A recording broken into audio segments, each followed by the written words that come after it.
Hello viewers, అందరికీ నమస్కారం.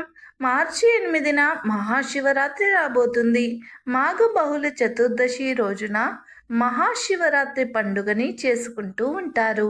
ఈసారి మహాశివరాత్రి శ్రవణ నక్షత్రము, ధనిష్ట నక్షత్రము శుక్రవారంతో కలిసి వచ్చింది. సేమ్ ఇలాంటి శివరాత్రి 349 సంవత్సరాల క్రితం వచ్చిందని, మళ్ళీ ఇప్పుడు వచ్చిందని జ్యోతిష్యులు చెబుతున్నారు. కాబట్టి 349 సంవత్సరాల తరువాత వస్తున్న ఈ మహాశివరాత్రి చాలా అరుదైన మహాశివరాత్రి. ప్రతి ఏటా వస్తుంది పోతుంది. ఈ శివరాత్రి పర్వదినం అనేది శివుడికి అత్యంత ప్రీతిపాత్రమైన రోజు. ఈ మహాశివరాత్రి పర్వదినం రోజు భారతదేశమంతా శివుణ్ణి ప్రత్యేక నామాలతో కొలుస్తూ ఉంటారు. ముఖ్యంగా శివరాత్రి రోజు శివుడికి చేసే అభిషేకాన్ని అభిషేక ప్రియ శివాహ అని అంటారు. శివుడికి అభిషేకం అంటే చాలా ఇష్టం. శివుడికి పంచామృతాలు పెట్టనవసరం లేదు. శివుడిపై కొన్ని నీళ్లు పోసినా చాలు, శివుడు సంతోషించి అనుగ్రహిస్తాడు. శివునికి జలం అంటే చాలా ఇష్టం. ఎందుకంటే శివుడు గరళాన్ని మింగాడు, ఆలాహలాన్ని దాచుకున్నాడు. దేవతలు పాల సముద్రాన్ని చిలికే సమయంలో ముందు వచ్చినటువంటి విషం ప్రపంచాన్ని నాశనం చేయకుండా తను గొంతులో దాచుకున్నాడు శివుడు.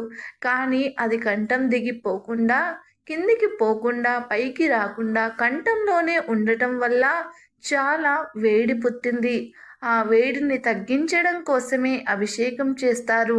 మనం శివుడికి అభిషేకం చేస్తే చల్లగా ఉంటుంది. కాబట్టి అభిషేకం అనేది తప్పనిసరిగా చేయాలి. అంతేకాదు ఆ వేడి తగ్గడానికి ఆయన మంచి కొండల్లో ఉంటాడని పెద్దలు అంటూ ఉంటారు.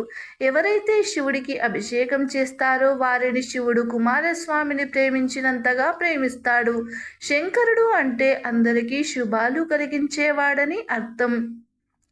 ఈ విశ్వాన్ని నడిపించే పరమేశ్వరుడు శివలింగంగా ఆవిర్భవించింది శివరాత్రి రోజే. శివుడు పార్వతీ మహాతను వివాహం చేసుకున్నది కూడా ఈ రోజే.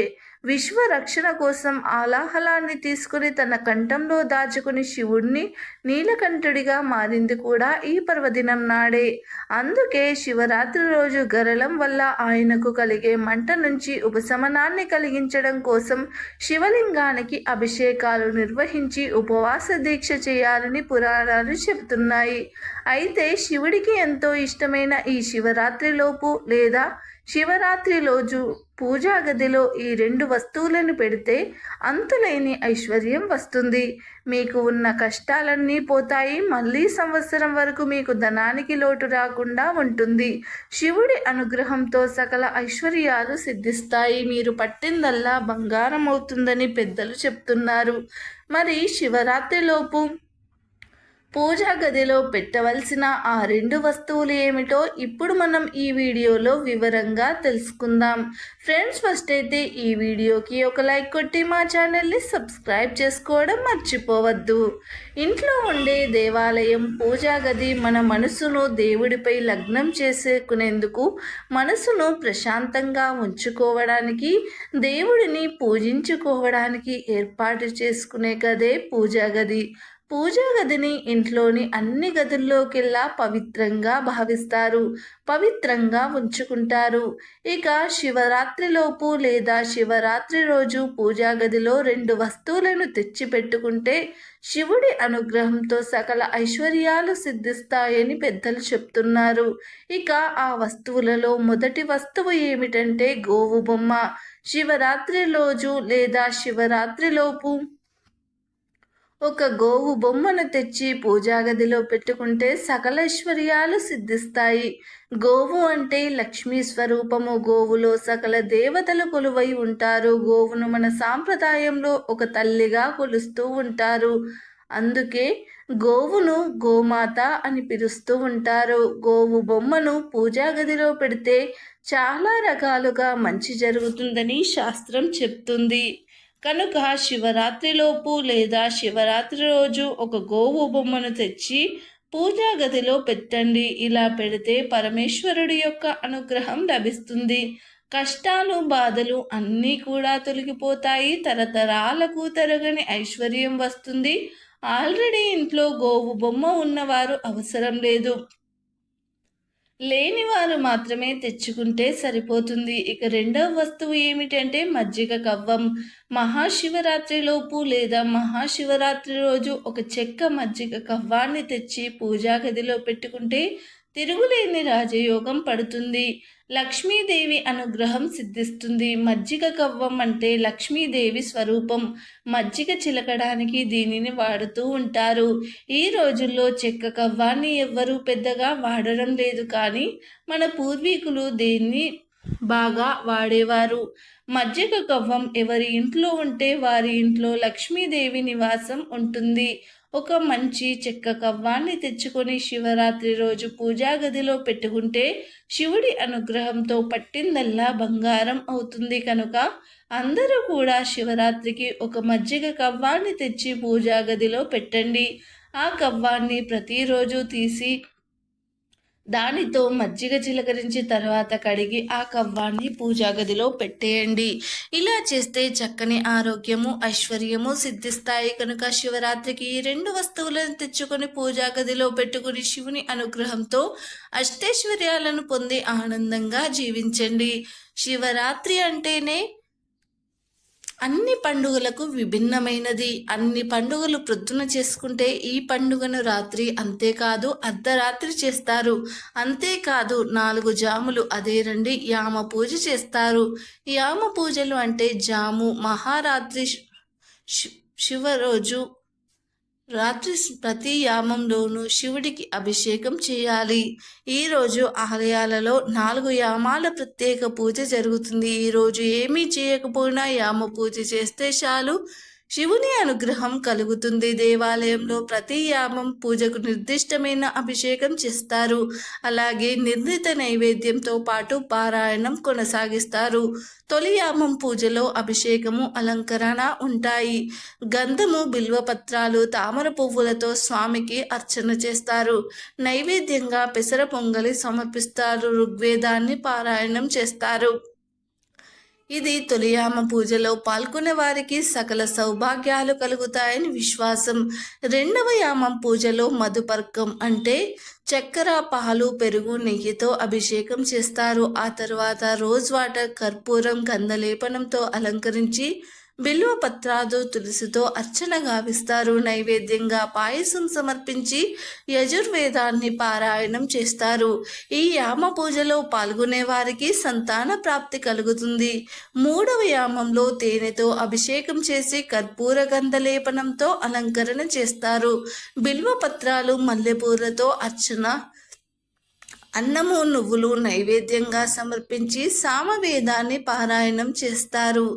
ఈ యామ పూజలో పాల్గొన్న వారికి అపర సంపద లభిస్తుంది. 4వ యామంలో చెరుకు రసంతో అభిషేకం చేసి మల్లె తామర పూలు కర్పూర గంధ లేపనంతో అలంకరిస్తారు. తామర కలువ మల్లెపూలతో అర్చన గావించి వండిన అన్నం నైవేద్యంగా పెట్టాలి. అధర్వణ వేదాన్ని పారాయణం చేస్తారు. ఈ యామ పూజలో పాల్గొన్న వారికి కుటుంబంలో సఖ్యత కలుగుతుందని వేద పండితులు పేర్కొంటున్నారు. ఈరోజు లింగోద్భవ కాలంలో పరమేశ్వరునికి చేసే అభిషేకము లేదా అర్చన లేదా ఏ ఇతర పూజ అయినా అనంత పుణ్య ఫలితాలను ఇచ్చును. లింగోద్భవ సమయం అంటే మారేడు దళములతో అర్చన చేసి శివలింగము యొక్క దర్శనం చేసుకున్న మాత్రం చేతనే 76 జన్మలలో చేసిన పాపములు నశించిన అని సాక్షాత్తు ఆ పరమశివుడే పార్వతీదేవికి చెప్పాడని పురాణాలలో పేర్కొనడం జరిగినది. అందుచేత ఐశ్వర్యము ఈశ్వర ఆదిత్య కావున ఒక్క క్షణము జలము ఒక్కింత భస్మము మహాశివరాత్రి రోజున లింగోద్భవ కాల సమయంలో పరమేశ్వరుడికి సమర్పిస్తే సులభంగా స్వామివారి సుకృపకు పాత్రులు కావచ్చు. శివరాత్రి రోజు ముఖ్యంగా చేయవలసిన 3 పనులు ఏమిటి అంటే అభిషేకము, జాగరణ, ఉపవాసము. మొదటిగా అభిషేకము. శివరాత్రి రోజు తప్పనిసరిగా శివుణ్ణి అభిషేకించాలి. శివరాత్రి ఉత్సవం మొత్తం రాత్రి వేళలోనే ఉంటుంది కనుక అర్ధరాత్రి లింగోద్భవ కాలంలో అభిషేకాలు అర్చనలు చేస్తే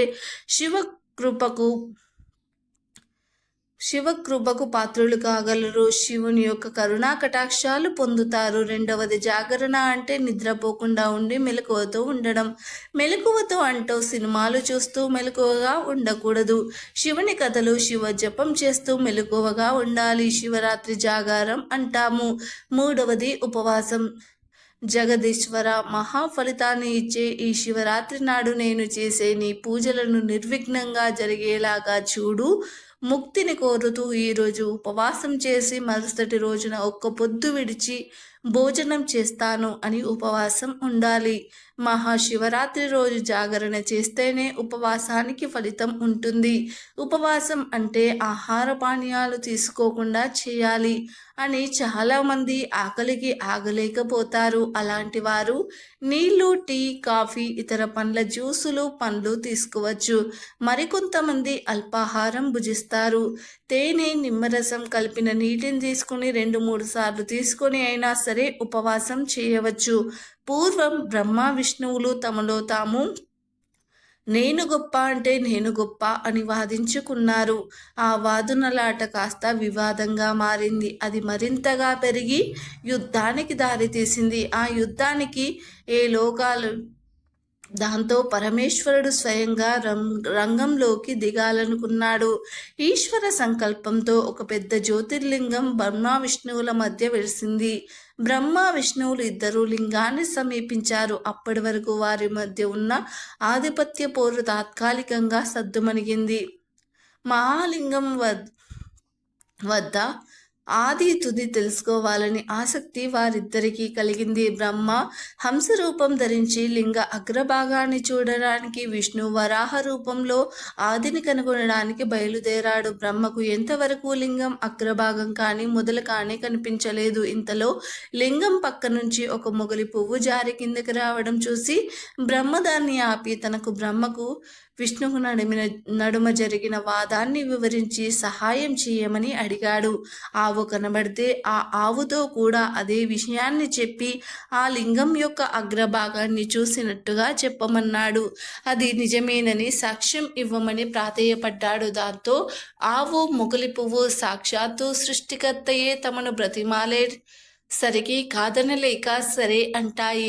రెండు కిందకు దిగి వచ్చేసరికి విష్ణువు తాను ఆ లింగం మొదలు చూడలేకపోయాను అని ఒప్పుకుంటాడు. కానీ బ్రహ్మ ఆ లింగం యొక్క అగ్రభాగాన్ని చూశాను అని కావాలంటే ఆవును, మొగలి పువ్వును అడగమని చెప్తాడు. అప్పుడు నిజమే అంది మొగలి పువ్వు.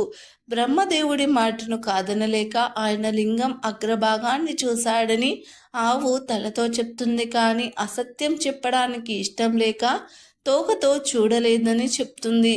బ్రహ్మదేవుడు అసత్య ప్రచారాన్ని చూడలేక ఈశ్వరుడు ప్రత్యక్షమవుతాడు. సాక్ష్యం చెప్పిన మొగలి పువ్వుతో భక్తులు ఎవరూ తనను పూజించరాదని తెల్లవారే లేచి ఆవు ముఖం చూడడం కూడా మహాపాపం అని శపించాడు. ఆవు అభ్యర్థన మేరకు తోకతో నిజం చెప్పింది కాబట్టి వెనుక భాగం పవిత్రమైనది. వెనుక భాగాన్ని పూజించిన వారికి పుణ్య ఫలాలు కలుగుతాయని వరాన్ని అనుగ్రహించాడు పరమేశ్వరుడు. తర్వాత బ్రహ్మ, విష్ణువులు, శివుడు ఆధిక్యతను గ్రహించి పూజించి కీర్తించారు. అలా శివుడు లింగ రూపంలో ఆవిర్భవించిన రోజే మహాశివరాత్రి అయినదని పురాణ కథనం. మా వీడియో నచ్చితే లైక్ చేయండి, షేర్ చేయండి. అలాగే మన ఛానల్ని సబ్స్క్రైబ్ చేసి గంట సింబల్ని యాక్టివేట్ చేసుకోండి. మేం పెట్టే వీడియోస్ మీకు నోటిఫికేషన్గా వస్తాయి. వీడియో నచ్చితే ఓం నమ శివాయ అని తప్పకుండా కామెంట్